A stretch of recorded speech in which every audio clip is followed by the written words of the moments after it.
बिस्मिल्लाहिर्रहमानिर्रहीम स्टार्ट करते हैं जी अपना सेकंड सेक्शन। तो हम हाइब्रिड और फ्यूजन मेथोडोलॉजी की बात कर रहे हैं। उसमें इंटीग्रेशन, इसमें मल्टी कंपोनेंट्स और प्राइमरी कंपोनेंट्स हमने डिस्कस किए और आप इसके ट्रांसफॉर्मेशन की तरफ जा रहे हैं।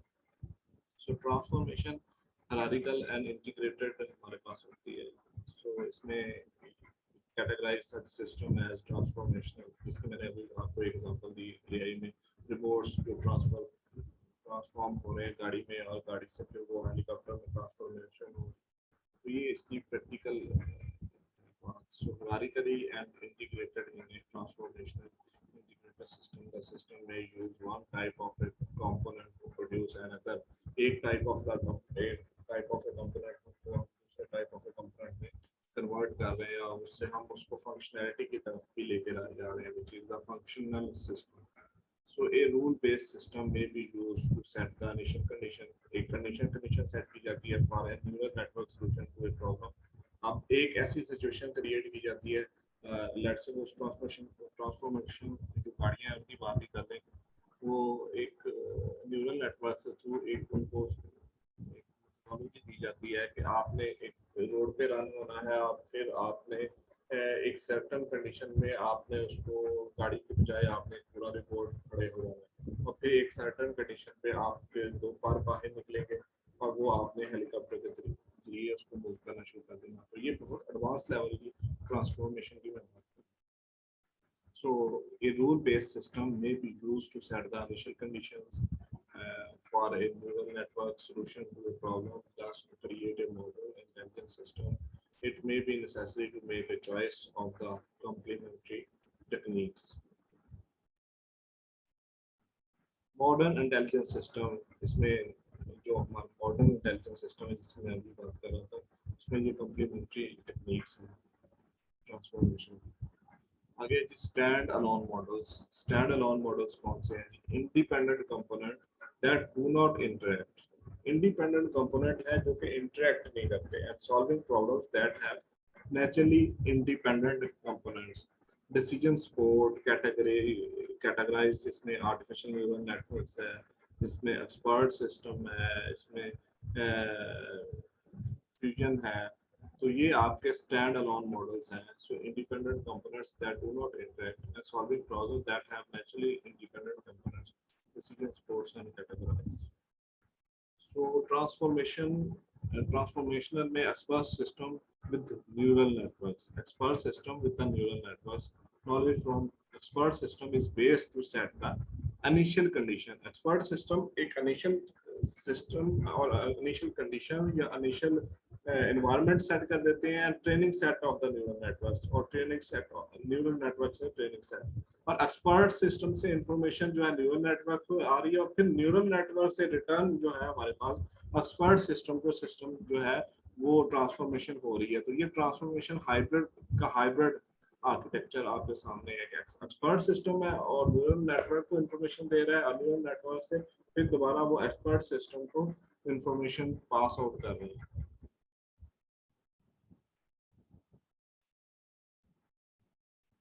सो हायरार्किकल हाइब्रिड मेथोडोलॉजी क्या है जी? हायरार्किकल में आर्टिफिशियल न्यूरल नेटवर्क्स आ रहा है, CNN यूज एक genetic algorithm to optimize its topologies and output feed into a expert system which creates the desired output of the explanation।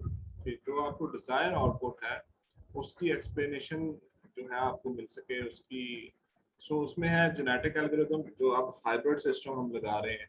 जैसे जोशा अगर हमारे साथ है तो ये देखें, आप सबसे पहले जेनेटिक एल्गोरिथम लगाया और जेनेटिक एल्गोरिथम के बाद फिर आपका मशीन लर्निंग का model ANN artificial neural networks SPN, आप इसमें रैंडम फॉरेस्ट और कोई भी आप उसमें मेथोडोलॉजी लगा सकते हैं, फिर एक्सपर्ट सिस्टम से इंफॉर्मेशन उसको दे सकते हैं। तो इसी तरह हम हाइब्रिड मेथड करते हैं। अब आपके जो हाइब्रिड मेथड्स होंगे जो आपके नॉर्मली होंगे उसमें सबसे पहले आपका डाटा सेट होगा, फिर आपके कोई फीचर सिलेक्शन के मेथोडोलॉजीज लगेंगी, फिल्टर बेस कुछ भी फीचर सिलेक्शन के लिए। फिर आपका जेनेटिक एल्गोरिथम इन फीचर्स को लेके डिफाइन करेगा और फिर ये मशीन लर्निंग की तरफ जाएंगे, जिससे और आपका जो रिजल्ट है रिफाइन होके और फिर आपकी जो टर्मिनल कंडीशन है जो भी आपने सेट किए हैं वो आती है रिजल्ट डिजायर्ड सॉल्यूशन। तो ये इस तरह आपका हाइब्रिड मेथोडोलॉजी इस तरह वर्क करती है, इस तरह काम करती है।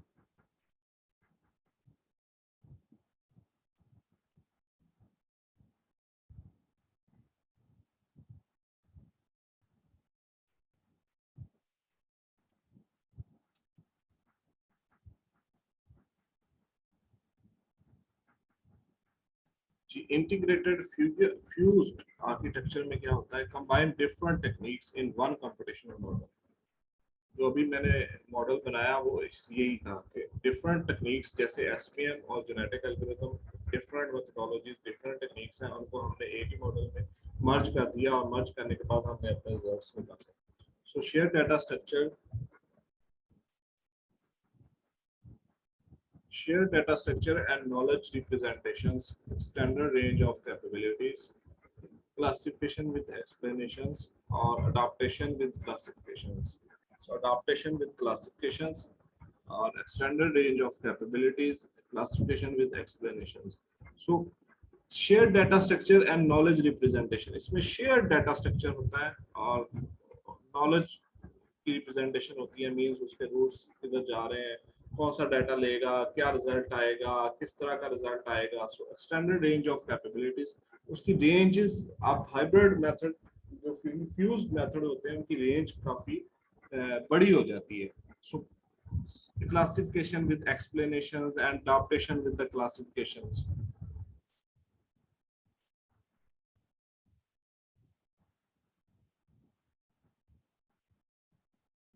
ये आपके सामने एक एग्जांपल है generalised fused framework.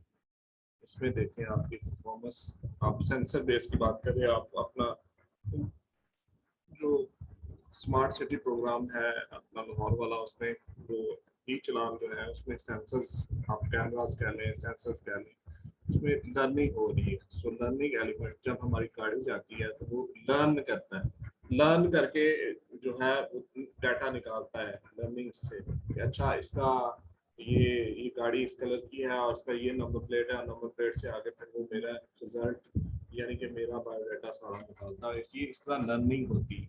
So learning के बाद प्रॉब्लम जनरेटर, अब उसी की बात कर लें हम, इसी इन्वायरमेंट की, तो प्रॉब्लम जनरेटर वो देखेगा कि इसमें क्या हुआ है, इसको क्या प्रॉब्लम हुई है, मींस इसकी जो स्पीड है ओवर स्पीड, अब उस सेंसर में या इस कैमरा में भी फैसिलिटी है कि नहीं है। सेंसर में एक कैमरा में भी होगी, ओवर 60 जो है वो उसको ब्लिंक करके फौरन से ट्रबल शूट की तरफ भेज देता है कि इसमें ट्रबल किया है, इसमें कोई प्रॉब्लम की है। तो ये प्रॉब्लम जनरेटर इसमें आई है। और फिर परफॉर्मेंस एलिमेंट, और फिर उसकी इफेक्ट्स, तो इफेक्ट्स और फिर इन्वायरमेंट्स। तो ये एक फ्यूज जनरलाइज फ्यूज एनवायरनमेंट है जिसमें सेंसर अवेलेबल इन्वॉल्व है, आपका सॉफ्टवेयर इन्वॉल्व है, क्रिटिक आपका लर्निंग एलिमेंट इन्वॉल्व है, फिर लर्निंग एलिमेंट से आगे आप जो क्यूरी जनरेट करते हैं, जैसे वो हमारे चलान फॉर्म जनरेट करते हैं, चलान फॉर्म फैक्टर्स हमें भेजते हैं और भेजने के बाद वो जो है वो सारे एनवायरनमेंट पे उसको इन्फॉर्मेशन भेज रहे हैं। एनवायरनमेंट में इन्फॉर्मेशन का मतलब वो हमारे ईमेल कर रहे हैं या हमारे मैसेज पे भेज रहे हैं। तो ये जनरलाइज्ड फ्यूज्ड फ्रेमवर्क है जो कि एक्सटर्नल परफॉर्मेंस को मेजर करता है।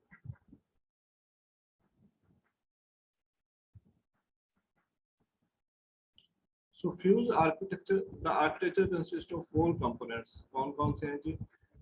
And the environment, the performance element, and the actual controller. The learning element updates the knowledge in the performance controller, and the learning element has access the environment. Learning जो है वो environment को access करता है, जैसे वो camera है या सेंसर है तो वो सेंस कर रहा है गाड़ी को और वो उससे लर्न कर रहा है। So learning environment has accessed the environment and the past state and the performance of the measurement. और फिर वो comparison करता है past state का और measure करता है कि इसने क्या किया है, इस क्या problem है. So it updates the performance element. So critics examine the external performance and provides feedback to the learning factor.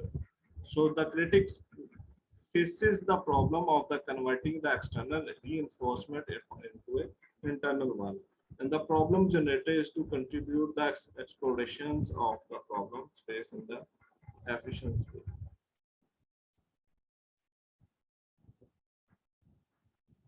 Again, the system types of hybridization, knowledge-based systems, and if-then rules, CBR systems, evolutionary intelligence, genetic algorithm, particle swarm, and fuzzy logic, artificial neural networks, and learning. These are all the system types for the hybridization, knowledge-based system, and CBR systems, evolutionary intelligence, and genetic algorithm, artificial neural networks, and learning, fuzzy system, and PSO, particle swarm. These are the system types of. Next है जी intelligence system का knowledge क्या करता है जी in the rule induction system knowledge is represent explicitly by if then rules that are obtained from the example sets. इसमें neural network knowledge is captured in a scientific weights in system the neurons that categorize in the data set. Data sets को कैप्चराइज करके neural network के through डाटे को weights adjust करके वो उस हिसाब से रिजल्ट्स जो है वो निकालते हैं. सो इन एवोल्यूशनरी सिस्टम में या एवोल्यूशनरी एल्गोरिथम सिस्टम में क्या होता है उसमें नॉलेज कैप्चर करते हैं पूल से उसके डिफरेंट पूल्स बना दिए जाते हैं और पूल्स के जरिए उससे नॉलेज लिया जाता है selecting genes and heuristic of selections of more adopted chromosomes. Genetic algorithm की बात करें उसमें जो अडॉप्टेड क्रोमोसोम्स हैं उनसे ह्यूरिस्टिकली इंफॉर्मेशन लेके सिलेक्ट करके उनके पूल बना के फिर उनकी एनालाइज किया जाता है उनकी इंफॉर्मेशन को. So in case based system knowledge is primarily stored in the form of case histories जैसे आप लॉ चैम्बर्स की बात कर लें तो उसमें डिफरेंट जो आपके प्रॉब्लम्स होंगे केस हिस्ट्रीज बनी होंगी. तो इसी तरह जो केस बेस्ड सिस्टम्स हैं एआई में जो वर्क करते हैं कंप्यूटेशनल इंटेलिजेंस में जो वर्क करते हैं वो प्रीवियस हिस्ट्री से उसको लेके और आगे फिर उसको प्रीवियस हिस्ट्री की बेस पे ट्रेंड होते हैं और उसका डाटा ट्रेंड होता है और ट्रेंड होने के बाद फिर वो एग्जीक्यूशन की जरूरत जाती है. Particle swarm system to knowledge is stored in the particle swarm base. Particle के बेस पे वो डाटा स्टोर करते हैं और पार्टिकल के बेस पे उस पे सर्चिंग स्पेस लगाते हैं और सर्चिंग लगा के डाटा को निकालते हैं. सो इसमें है जी कुछ CBR system neural network machine learning genetic algorithms. So FS with one representation low and four represent a high utilities. So ये CBR system कुछ है इसमें comparison of utility case based reasoning system CBR rule induction system RI neural networks genetic algorithm fuzzy systems. तो ये सारे system जो है इसकी जो है different approximation जो है वो. So इंटरप्रेटेबिलिटी क्या होती है जी synaptic weights in trained neural networks are the not easy to interpret with particular different and interpretations are required. So इसमें genetic algorithm involve होता है जिसमें naturally genetic adaptation है उसमें mutation है adaptation है crossover है changing environment and thus and inherently adapted and learn well. genetic algorithm interpret करने में इसको adopt करने में inherited करने में as compared to the other methods that perform करता है. So not easily interpretable because although the knowledge is a part of selection mechanism in the most part deeply embedded with the population of the adopted genes.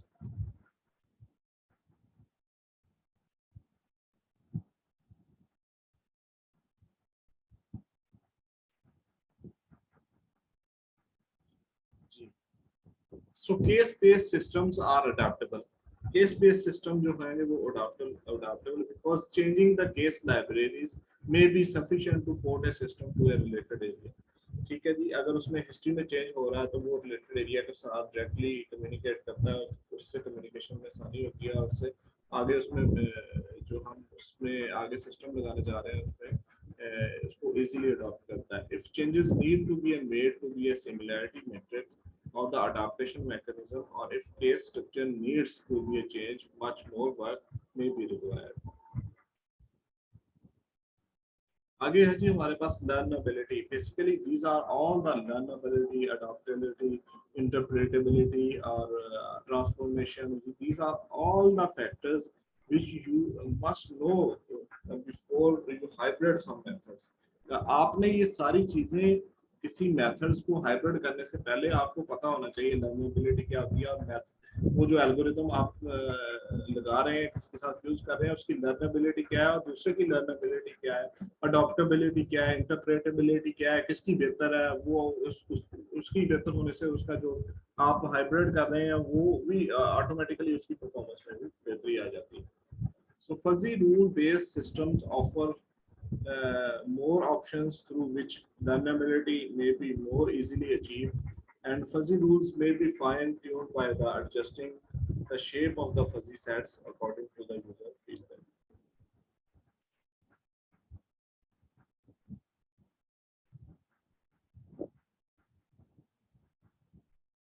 Rules and cases. So rule-based system employs an easily comprehensible but rigid representation of expert knowledge. Such system may afford better interpretations, mechanisms, and similarity. Recent research shows that the explanations techniques for large case space is mostly promising, while case-based learning or maintained can often be a very efficient because of the transparency of the typical case libraries. ये है कि मतलब latest methodologies हैं जिसमें most promising result आए हैं उसमें transparency को अगर देखते हुए केस की लाइब्रेरीज और केस की हिस्ट्रीज को डिफाइन करना बड़ा आसान है.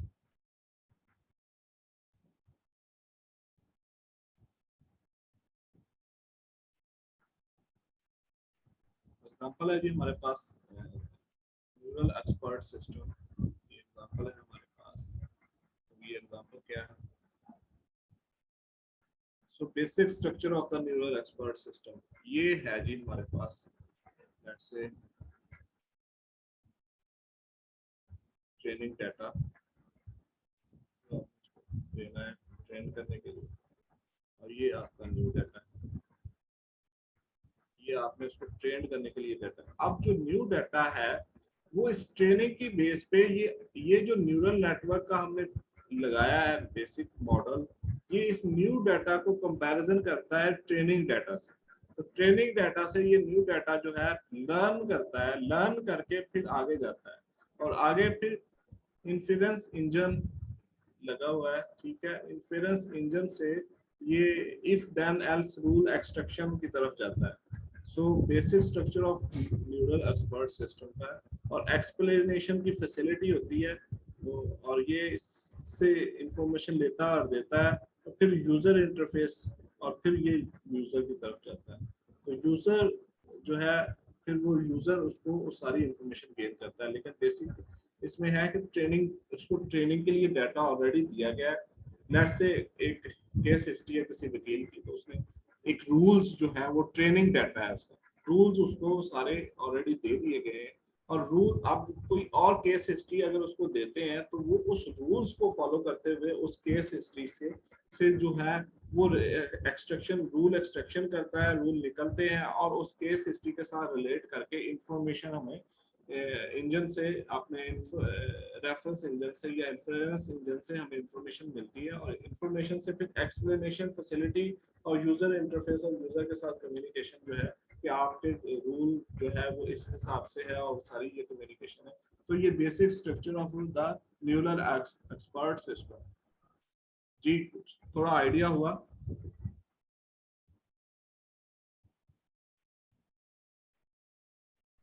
Yes sir.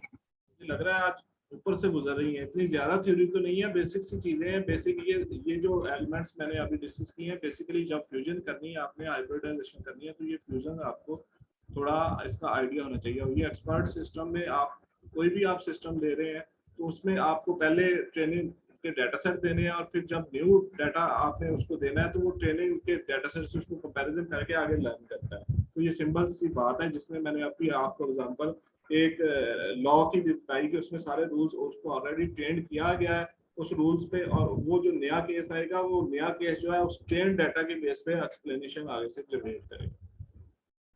जी सर। Yes sir. जी कोई इशू आपको समझ आ रही है? जी सर, वो थोड़ा ऊपर में जो ऊपर चीजें पढ़ी वो थोड़ी जिस तरह वो वो डिग्री आप ऑफ इंटीग्रेशन वगैरह, मल्टी कंपोनेंट्स, ये नीचे ये वाला ठीक है। वो मैं दोबारा उसको पढ़ूंगा फिर थोड़ी समझ लगे। अच्छा ऊपर डिग्री ऑफ, साथ साथ रोकते जाइएगा जिधर नहीं समझ आती। ये डिग्री ऑफ इंटीग्रेशन, इसमें डिफरेंट टाइप्स ऑफ कंपोनेंट्स जो है वो उसको एम्प्लॉय करने के लिए आप इंटीग्रेट करते हैं। मतलब आप डिग्री ऑफ इंटीग्रेशन कि आप कितनी डिग्री तक आप उसको इंटीग्रेट कर सकते हैं। Beside differing the types of the component system employed, different integrated architecture have emerge in rather ad hoc way। उसमें लीस्ट इंटीग्रेटेड आर्किटेक्चर है, consist of the independent component communicated with each other. इसमें इसकी types आ रही हैं आपकी, least integrated और मोर integration. मतलब आपने जो इंटीग्रेटेड सिस्टम है उसको आपने किस लेवल पे रखना है, अंडरस्टैंड कर रहे हैं आप बात को? तो उसको छोटे लेवल पे रखना जैसा है तो लीस्ट इंटीग्रेटेड आर्किटेक्चर आप कंसिस्ट करेंगे, जो कि इंडिपेंडेंट कंपोनेंट आपस में कम्युनिकेट करके आप इंटीग्रेट कर पाएंगे। इंटीग्रेशन बेसिकली आप पार्ट्स की इंटीग्रेशन, टॉयज की इंटीग्रेशन से आप इसको थोड़ा सा रिलेट करने की कोशिश करें तो आपको इजीली आप इसको समझ पाएंगे। सो मोर इंटीग्रेशन कि आप ट्रांसफॉर्मेशन की बात कर रहे हैं, ये तो मैंने आपको ट्रांसफॉर्मेशन की बात आपको समझाई थी कि उसमें मोर इंटीग्रेशन होती है।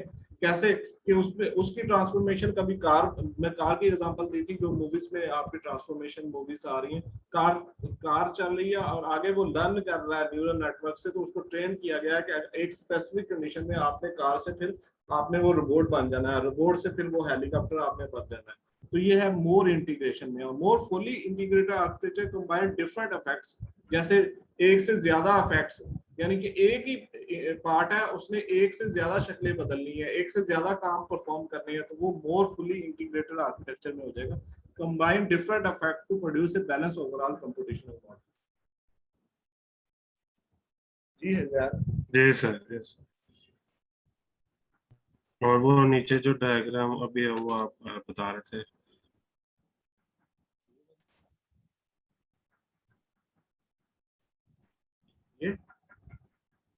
ये वाली ये तो सिंपल डायग्राम है जिसमें अभी मैंने डायग्राम, हाँ। इसी में आपको एग्जांपल भी दी कि अगर ये आप समझ लें कि ये आपका केस स्टडी की आप बात कर लें, और अगर आप जी सर। लॉयर की बात कर लें तो लॉयर में क्या होगा कि एक ऐसा सिस्टम डिजाइन कर रहे हैं जिसमें उसने सारे रूल्स जो है वो उसको ट्रेन किया हुआ है, ट्रेन डाटा है उसके पास, और एक नई